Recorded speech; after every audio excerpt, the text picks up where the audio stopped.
how is it difficult to get hold of those who made life difficult for Nigerians during this period? Those people who were perhaps allegedly holding, or perhaps those who were responsible in causing the artificial scarcity like you described. How difficult could this be? I don't think that the government even needs to go searching for them. The government knows them.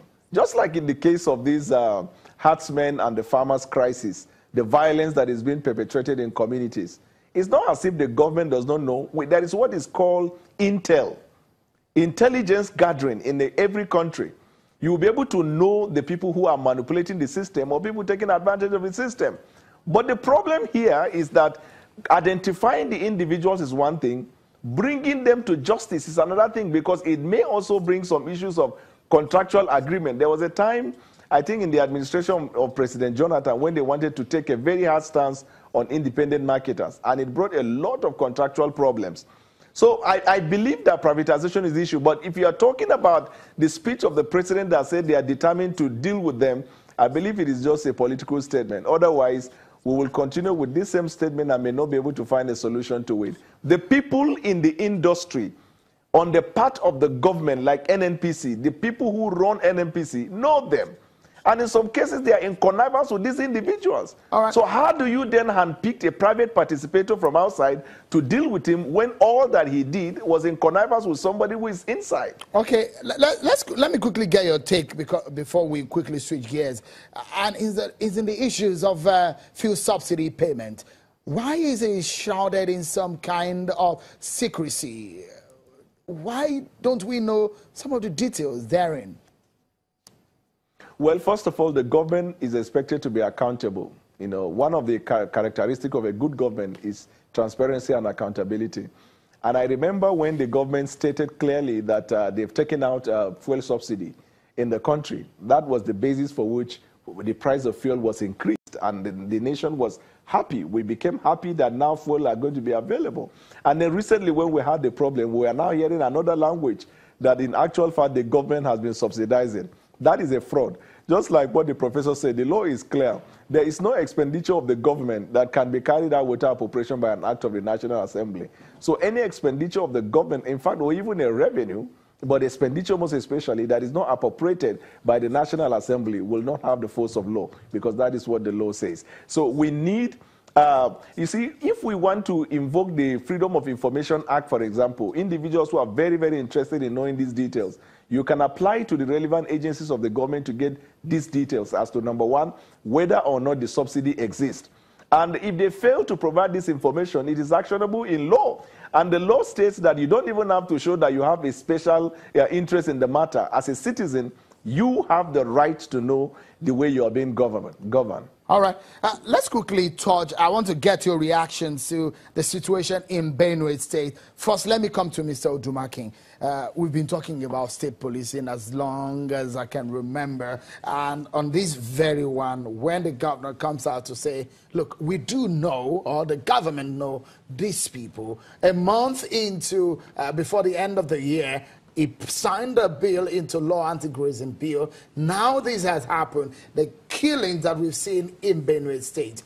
If he says that we know, and a few days after the president ordered there will be reinforcement of security, there's still yet another killing in that area. Where do we go from here? Well, it's clear. I think, like Professor Sholade said earlier on, how can you have a governor of a state making laws and have no force to back that law to enforce? This whole idea of having a single police is antithetical to the spirit of federalism. If you have governors, they have make laws in their state, they must have the means of enforcing those laws. If you look at what has happened, the statement by the Meitiala, there is possibility of a nexus between these attacks and the anti-open grazing bill that was passed in that state, and Taraba. And when you look at what the IG said, when the IG went to the president on Friday and he came out, the IGP of the Nigerian police saying that killer herdsmen, they are Nigerians, they are members of communities, are they not? It's a communal dispute. scores of citizens being killed in cold blood in such barbaric manner, and the IGP is telling us that, oh, it makes making a kind of statement. Nobody has been arrested as we are talking. There has been failure of government in this issue. Law enforcement has failed. For the IGP to be making excuses for killers instead of going to making excuses for of course, when you say, oh, they're members of the community, are they not? It's a family dispute with dead bodies all over the place. You have not picked anybody. You are just rationalizing what has happened. I think it's clear. In fact, in a decent climb, that IGP should look for a right job now, because that's not how to carry law enforcement agency. And it's very important also. In all this matter, all we have heard is Presidential Aids Minister talking. The president should address also this matter. He should speak to us.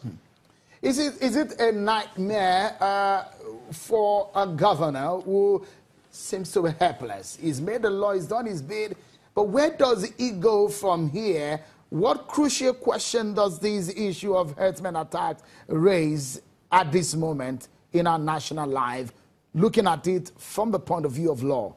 Mr. Buala. Mr. Sheon, Section 14 of the Constitution, subsection 2 is clear. It says the government shall be operated on the principles of democracy and social justice. And in subsection 1, it says it is accordingly declared that sovereignty belongs to the people, from where the government derives all of its powers. And then the second one says, security and welfare of the people shall be the primary purpose of government. In other words, government loses legitimacy when the government cannot provide security to the nation. It is a social contract. We give you power and you give us security.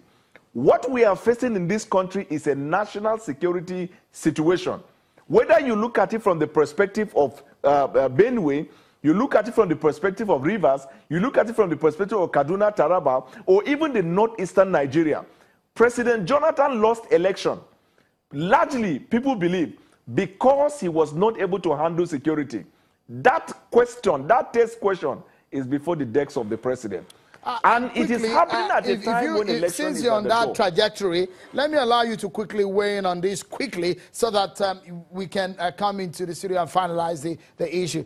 2019 is here with us, at least in the political calendar. We're already in it. It's the eve of the 2019 general elections. As we stand right now, a lot of people are saying there might be a third force or maybe a fourth. What do you see for 2019? Well, the 2019, to be honest, has been decided. President Buhari is winning because PDP, they are not serious. PDP would have fielded, PDP actually would have, given a good fight to the president if they had rallied behind Atiku, who is the only northerner that is capable of coming close to President Buhari. Every other politician that they are attacking is just a weakened candidate. Sometimes some people are even saying that maybe some of the party bigwigs in PDP are brokering a deal to field the weakened candidate, thereby allowing President Buhari to win 2019, and so in turn they also can have their re-election bid. Otherwise, any candidate in the north other than Atiku, they can never come close to beating President Buhari. But on the other hand, if you talk of the third or fourth force, all right, go ahead. Because we need to close down, and I need to allow Mr. Odumaki to quickly weigh in on this. Mr. Odumaki, third force, fourth force, Buhari, if he decides to run, or any other political party, I'd say, just in 30 seconds, what do you see for 2019? Clearly, the way it is today now, the people of Nigeria has to decide on a new political direction. There has to be another force, because these killings cannot go on like this. This is not how a country should run. So it's clear that to save this country from collapse, there must be an effort to rescue the republic, and that's to be the force. Mr. Anyika Odumaki, many thanks for your thought there. Mr. Daniel Buala, always a pleasure having you talk to us, a friend of the house. Thank you so much. And that's our show for today, everyone. Thank you for watching. Compliments of the season to you once again. I'm Sean Kimbaloe. Bye-bye.